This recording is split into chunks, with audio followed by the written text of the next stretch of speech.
ҳамакнун пурра ба анҷом расид. моҳи декабр то охирша аблава мекунанд. яъне шумо ғайриқонунӣ марза убур кардагием бе печат вориди Федератсияи Россия шидагием. дар Русия маълумоти олӣ бигирӣ. та аблаҳе ки сухани мара хуб намефаҳмӣ. ман дар бораи квота ва студентҳо гап задам. ассалому алайкум ба ҳама тамошобинони барномаҳои канали Юрист TJ.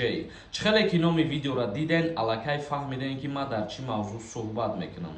бисёре аз саволҳои шумо беҷавоб мондагӣ буд. ҳамаша дар ҳамин видео мефаҳмонам. бо диққат тамошо кунед ва ҳатман дар видео лайк мондана фаромӯш накунед. дар ҳамин ҷо як чиза ба ҳаматон тавсия метиҳам. касое ки дар Москва ё ки Московский област қарор доред ва агар бихоҳед ки границаи Қазоқистона бигзарен, пас инами рақамҳода занг бизанен. ҳатман аз номи юрист гап занен, омада шуморо аз дари хонатон гирифта ба границаи Қазоқистон мебарад. ширкати бародаронмо назар ба дигар ширкатҳо бениҳоят бо нархи арзон кору фаъолият мекунанд ва дар ҳолати гузаштани граница ба шумо кӯмак мекунанд. ман тақрибан 2 рӯз пеш видео кардам оиди ба анҷом расидани даъваткунӣ ба хизмати ҳарбӣ. ҳамаша фаҳмондум, вале бисёре аз нафарҳо бо савол дар ҳамин бора пешниҳод кардан. як бори дигар мефаҳмонам. дар ҷумҳурии Тоҷикистон маъракаи даъват ба хизмати ҳарбӣ анҷом ёфт. яъне ки дар ин бора вазорати мудофиаи ҷумҳурии Тоҷикистон хабар дод. ба иттилооти манбаъ, ин маърака ки моҳи октябр дар тамоми шаҳру навоҳии мамлакат оғоз ёфт, ҳамакнун пурра ба анҷом расид. яъне ки оиди ба анҷом расидани даъваткунӣ ба хизмати ҳарбӣ дар ҷумҳурии Тоҷикистон вазорати мудофиа тасдиқ кард ва гуфт ки ба анҷом расид. бисёре аз шумо савол пешниҳод мекунед ки оё рост аст даъваткунӣ ба хизмата то 10 декабр кардиянд? ё бисёри шумо мегӯянд оё рост аст моҳи декабр то охирша аблава мекунанд? ҳамин гапҳо ҳамаш гапҳои мардумӣ мебошанд. чизе ки аз ҷониби давлат тасдиқ шид, ба ҳамун чиз бовар кунед.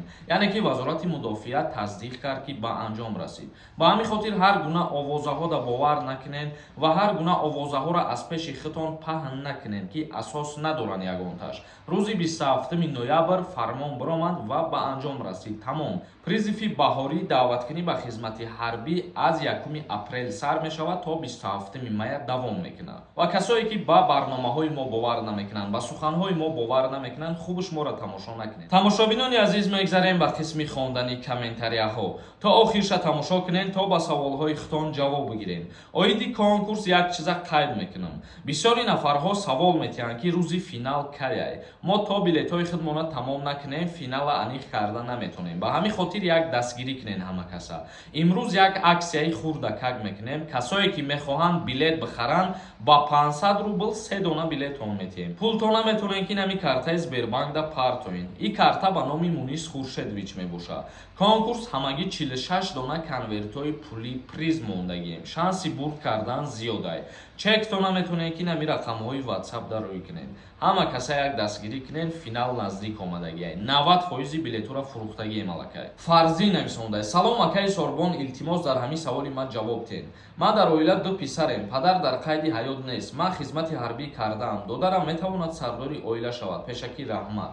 касое ки фарзанди калонӣ мебошанд, ана ҳамун нафарҳо сардори оила шидан метавонанд. тамом. алиҷон нависондай: зинда бошӣ ака, шуморам фаҳмидан дар корай. уважаю тибя брат. ҳазор раҳмати калон. касое ки моро дуруст мефаҳманд ва моро қабул мекунанд. раҳмат. ҳакимов нависондай: салом алейкум ака, агар студент бошӣ ягон точкаи тесттайёр кушоӣ, налог меспорӣ ё ин ки не? дар ҷумҳурии Тоҷикистон аз ҳар коре ки ту фоида ба даст меорӣ, бояд ки андози ӯро пардохт кунӣ. новобаста аз ӯе ки ту тесттайёр мекушоӣ ё дар қади раҳ ягон чӣ мефурӯшӣ ё ягон бозорда кор мекунӣ, ту фоида ки ба даст гирифтӣ, бояд андози давлата биспорӣ. маҳмудзода нависондай: салом акаи Сорбон, ман через Беларусия омадагием. вақти пеш буд, границара грехтагӣ омадагием. агар хона равам дар аэропорт ягон гап меша, илтимос ҷавоб тен. раҳмати калон пешакӣ. яъне шумо ғайриқонунӣ марза убур кардагием, бе печат вориди Федератсияи Россия шидагием. дар ҳолате ки дар аэропорт вақти омадан агар паспорти шуморо проверка кунанд, бинанд ки печат нестай, метавонанд шуморо запрет на въезд кунанд. алиев нависондай: салом бародар, патент дорам, 5900 меспорем. ай соли нав 5900 меспорем ё 6600? пурра фаҳмон. ё ки одамои ай соли нав патент мекунанд, ҳамвор 6600 меспорам. Илтимос ҳозир ҷавоб де, чунки саҳар спориданим патент май.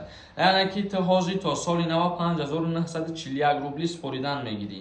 Баъди соли нав патент қимат мешава 6600 рубл ҳама меспора. Одамое ки нав рафтагиянд танҳо ба ӯ дахл надора. Касое ки пеш патент доштанд ана ҳамворам 6600 рубли меспорам баъди соли нав. Маҳдӣ Саидӣ нависонда: ассалому алайкум акаҷон, ҳамин ман хондастам, диплома бигирам, метавонам паспорти русӣ бигирам.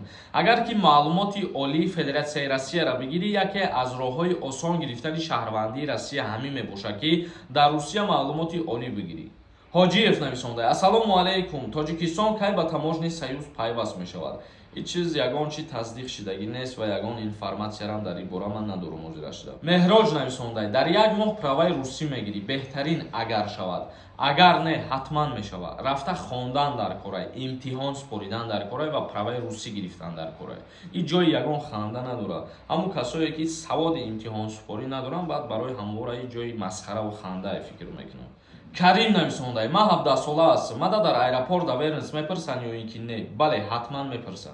Аршел нависонда: ту беақли сурати патент ва муҳоҷирои корира мемонӣ ва дар бораи квотаву студентҳо гап мезанӣ. Аблаҳ. Ту аблаҳе ки сухани мара хуб намефаҳмӣ. Ман дар бораи квота ва студентҳо гап задам, вале дар давомаш оиди муҳоҷирои корӣ гап задам. Фикр мекунам ақли кофӣ надорем баъзеита ки баъд ҳарчи менависонедам. Хел Наврӯз нависонда: Сорбон бародар, хабарҳои хуш, лекин кӯшиш кун ки ба мурури замон ҳамин конкурсҳоро реклама накун. Аллоҳ нигаҳбонат бод. Гап нест бародари азиз, мо ин чиза ба назар мегирем. Касое ки ба сухани хуб моро мефаҳманд, морам инсонем, мо қабул мекунем ва хатои худмона ислоҳ мекунем. Абдуғаффор нависонда: ака патент бо нархаш мехеза ё ин ки не? Бале, баъди соли нав патент дар Москва 6600 рубл мешавад. Умар нависонда: амнистия кай мешавад дар Россия барои депортҳо? Ин чиза президенти Федератсияи Россия метавонад тасдиқ кунад, вале айни ҳол ягон чи тасдиқ шидагӣ нест. Хайрулло Дусаев нависонда: ассалому алайкум ака, ба хотири Аллоҳ барои ҳаҷи фарзӣ видео кун. Ман 39 сола рафта метавонам. Чандин нафарҳо қайд кардагиянд ки оиди ба ҳаҷ сафар кардаам, видео кун, ҳамаша бифаҳмон. Ва ман ба шумо савол агар шумо розӣ бошед дар ҳамин бора маълумот гирифтан, фикротонро дар комментария бинависонед. Шарипов нависонда: ассалому алайкум акаҷон, ман возвращение гирам. Бо мошин ба границаи Тоҷикистон рафтан метавонам? Яъне ки бо тариқи роҳи автомобилӣ ба Тоҷикистон омадана дар назар дошта бошӣ? Бале, метавонед. Як каси дига нависонда: ассалому алайкум акай Сорбон, маро видварения кардам, 5000 штраф наспоридам. Амнистияда меғалтам через суд шидагия, 10 рӯз спецприём бурдам, баъд роим кардам. Касое ки бо қарори суд аз Федератсияи Россия ихроҷ мешаванд, амнистия барои ӯ касо тааллуқ надорад.